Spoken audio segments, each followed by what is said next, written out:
Les femmes pendant la Révolution française. Bonjour à tous, alors aujourd'hui nous allons vous présenter une vidéo sur le rôle des femmes durant la Révolution française. Commençons par le sommaire. Nous allons premièrement nous intéresser au rôle des femmes durant les multiples révoltes. Par la suite, nous nous pencherons sur une grande figure de la Révolution française, Olympe de Gouges. Ensuite, nous parlerons de son projet de déclaration de la femme et de la citoyenne. Puis, nous nous intéresserons au député Amar qui a privé les femmes des quelques droits que celles-ci avaient obtenus auparavant.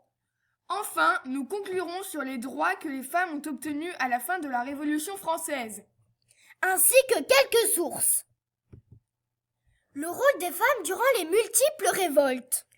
Les femmes expriment activement leurs revendications durant la Révolution française en se révoltant contre le roi Louis XVI.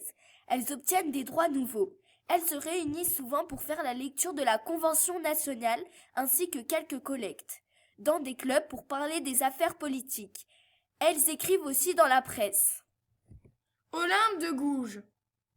Olympe de Gouges est une grande figure de la Révolution française. Née le 7 mai 1748 et morte guillotinée le 3 novembre 1793, elle a créé un projet de déclaration des droits de la femme et de la citoyenne. Elle a également écrit de nombreuses pièces de théâtre et plusieurs textes pour les droits des femmes et l'abolition de l'esclavage. La Déclaration des droits de la femme et de la citoyenne. La Déclaration des droits de la femme et de la citoyenne a été inventée par Olympe de Gouges en 1791. Elle comporte 10 articles sur les différents droits de la femme. Amar. Amar est un député qui, avec les autres députés, a privé les femmes des droits politiques qu'elles avaient obtenus 3 mois auparavant. C'est un homme sexiste qui trouve que les femmes ne sont pas égales aux hommes dès la naissance. Il était également contre les droits des femmes. Beaucoup d'hommes pensent que les femmes doivent rester au foyer et ne peuvent pas comprendre la politique. Les femmes obtiennent de droits nouveaux durant la Révolution.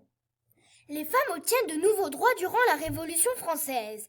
Au final, elles obtiendront les mêmes droits d'héritage que les hommes, celui de se marier civilement et l'autorisation de demander le divorce. Conclusion. Au final, les femmes ont participé activement à la Révolution française. Comme les hommes, elles ont su se faire entendre et ont obtenu plusieurs droits nouveaux, mais beaucoup moins que les hommes. Source. Merci de nous avoir écoutés. Florane Viasek, Charlotte Balbou et Amandine Viasek.